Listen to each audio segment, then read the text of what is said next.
Job లేక ఇబ్బంది పడుతున్నారా? అయితే మెడికల్ కోడింగ్ మీకు మంచి ఆప్షన్. వెంటనే కాల్ చేసి కోర్సులో జాయిన్ అవ్వండి. నమస్తే, welcome back to Suman TV. ప్రస్తుతం మనతో పాటు ఉన్నారు అనలిస్ట్ మందరి కృష్ణారెడ్డి గారు.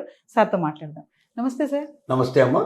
సార్, ఇప్పుడు అమెరికాలో 17 లక్షలు కడితే వేగంగా మనకి గ్రీన్ కార్డ్ వచ్చేస్తుంది అని చెప్పేసి అంటున్నారు. అసలు అంటే మరి గ్రీన్ కార్డ్ రావడానికి ప్రాసెస్ ఏంటి? మరి ఇప్పుడు ట్రంప్ ఉన్నటువంటి ఈ టైంలో ప్లస్ ఇంకోటి టారిఫ్ది ఒకటి హవా నడుస్తుంది. ఇప్పుడే 25% పెంచారు, మళ్ళీ ఇమీడియట్లీ మళ్ళీ ఇంకో 25%, మొత్తం 50% టారిఫ్ నడుస్తుంది. మరి ఈ టైంలో వీసాలో కూడా ఈ మార్పులు రావడము, అసలు 17 లక్షలు కడితే వేగంగా గ్రీన్ కార్డ్ రావడం అంటే ఏంటి? అసలు ఆ ప్రాసెసింగ్ ప్రీమియం ఫీజు అనేది, ఇవన్నీ ఒకసారి డీటెయిల్స్. వాస్తవంగా ట్రంప్ రాత్రి ఐడియా వస్తుందో పొద్దున ఐడియా వస్తుందో చెప్పడం చాలా కష్టంగా ఉంది. ట్రంప్ తీసుకున్న నిర్ణయాలతో ఇవాళ అమెరికా ప్రజలే బోరుబోరున విలపించే పరిస్థితి ఏర్పడుతోంది. ప్రతి వస్తువు రేటు 2% నుంచి మొదలు పెడితే 10% దాకా పెరిగిపోయి అమెరికా ప్రజలు చాలా బాధపడుతున్నారు, చాలా కోపంతో కూడా ఉన్నారు. అలాంటిదే ఒక పని అంటే అతను తీసుకున్న ఒక నిర్ణయం ఏంటంటే ఉందో వీసా ప్రీమియం ప్రాసెసింగ్ ఫీజు అనేటువంటిది తీసుకున్న నిర్ణయం. ఈ నిర్ణయం వల్ల ఏం జరుగుతుందంటే లక్షలాది అప్లికేషన్స్లో తేదీ వరకు రావాలంటే ఒకరి తర్వాత ఒకరు రావాలంటే ఆ సీరియల్ ఆర్డర్లో కొన్ని నెలల టైం తీసుకుంటున్నాయి, కొన్ని సంవత్సరాల టైం కూడా తీసుకుంటున్నాయి. కొంతమంది 4 ఏళ్ల నుంచి కూడా వెయిట్ చేస్తున్న వాళ్ళు ఉన్నారు. అంటే కనీసం ప్రాసెస్ అవ్వడానికి, అంటే ఇంటర్వ్యూకి పిలవడానికి. ఇలా కాకుండా ఎవరైతే $20,000 ప్రీమియం ప్రాసెసింగ్ ఫీజు కింద పే చేస్తారో వాళ్ళ అప్లికేషన్స్ని మిగతా వాళ్ళ అప్లికేషన్స్ నుంచి వేరు చేసి తొందరగా ప్రాసెస్ అయ్యేటట్టుగా చేస్తారు. అంటే దీని అర్థం $20,000 కడితే వీసా వచ్చినట్టు కాదు. చాలామంది భ్రమపడుతున్నారు. వీసా రావడం కాదు, వీసా ప్రాసెసింగ్ కోసం వస్తుంది. అంటే ప్రాసెసింగ్ స్థాయికి వస్తుంది. ప్రాసెసింగ్లో పాస్ అయితే, ప్రాసెసింగ్లో వాళ్ళు ఒకవేళ సక్సెస్ అయితే అప్పుడు వాళ్ళకు వీసా వస్తుంది.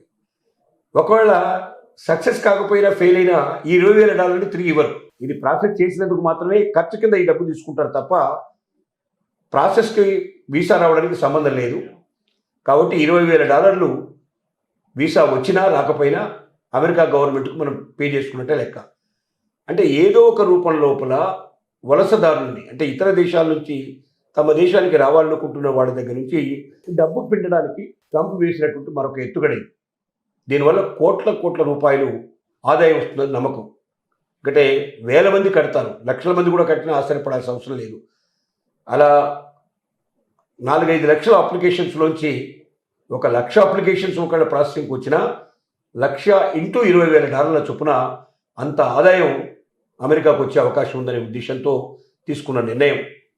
కానీ ప్రాసెసింగ్లో మాత్రం చాలా కఠినతరమైనటువంటి నిర్ణయాలు తీసుకోవడం జరిగింది.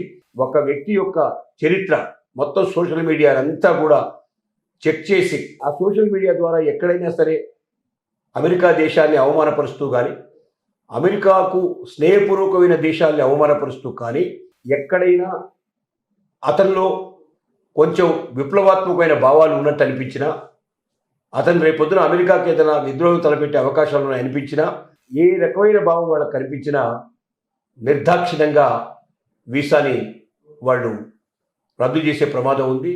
వీసా జోలికి వెళ్ళడానికి అవకాశం లేదు. మళ్ళీ కొంత గ్యాప్ ఇచ్చిన తర్వాత కానీ వీసాకు మళ్ళీ అప్లై చేసుకునేందుకు అవకాశం ఉంటుంది.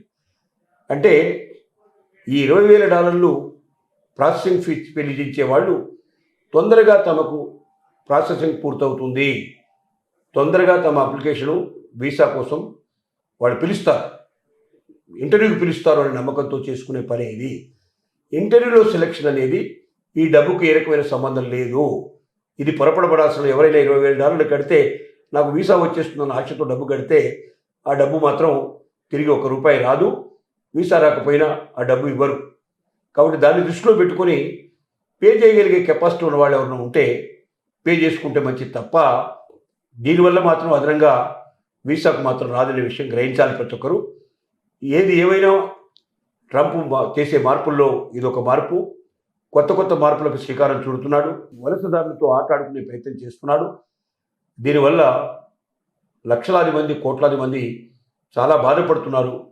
ట్రంప్ వచ్చినప్పటి నుంచి ఇప్పటిదాకా అసలు అమెరికాలో మరి ఎన్ఆర్ఐలు ఉండాలా అక్కర్లేదా అనేది తెలియకుండా ఉంది. చాలామంది 50% వెళ్ళేవాళ్ళు ఇప్పటికే వాళ్ళు ఆగిపోయారు. ఇంకా భవిష్యత్తు అక్కడి నుంచి వచ్చే వాళ్ళ సంఖ్య కూడా చాలా రోజు రోజుకు పెరిగిపోతూ ఉంది.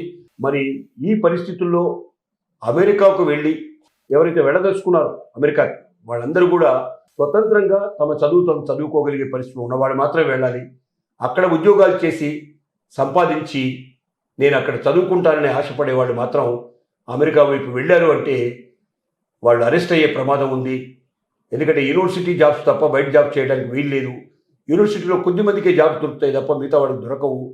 బయట జాబ్ చేసిన మరుక్షణమే అతన్ని ప్యాక్ చేసి వెనక్కు పంపించే అవకాశం, అతని మీద పెనాల్టీలు వేసే అవకాశం, అతనికి శిక్షలు వేసే అవకాశం కూడా ఉంది. కాబట్టి ఇలాంటి ప్రమాదకరమైన పరిస్థితుల్లో ఎట్టి పరిస్థితుల్లో ప్రతి ఒక్క వ్యక్తి గ్రహించాల్సింది ఏంటంటే, మీరు అక్కడ చదువుకోదలుచుకున్నా లేక అక్కడ మీ ఉద్యోగం సంపాదించుకోవాలని కోరుకున్నా చక్కటి పద్ధతి ప్రకారంగా వీసాలోనే ఆ H1B వీసా అలాంటి ఏదైనా ఉద్యోగకరమైనటువంటి మంచి అక్కడ పేరు పొందినటువంటి సంస్థల నుంచి మీకు ఉద్యోగం వస్తే ఆఫరింగ్ ఉంటే మీరు వెళ్ళాలి తప్ప అక్కడికి వెళ్ళి ఉద్యోగ ప్రయత్నాలు చేస్తానని మీరు అనుకుంటే మాత్రం తప్పనిసరిగా పప్పులో కాలేసినట్టు అవుతుంది. ఈ విషయాలన్నీ దృష్టిలో పెట్టుకొని ప్రాసెసింగ్ ఫీజు పే చేయాలా అక్కర్లేదా?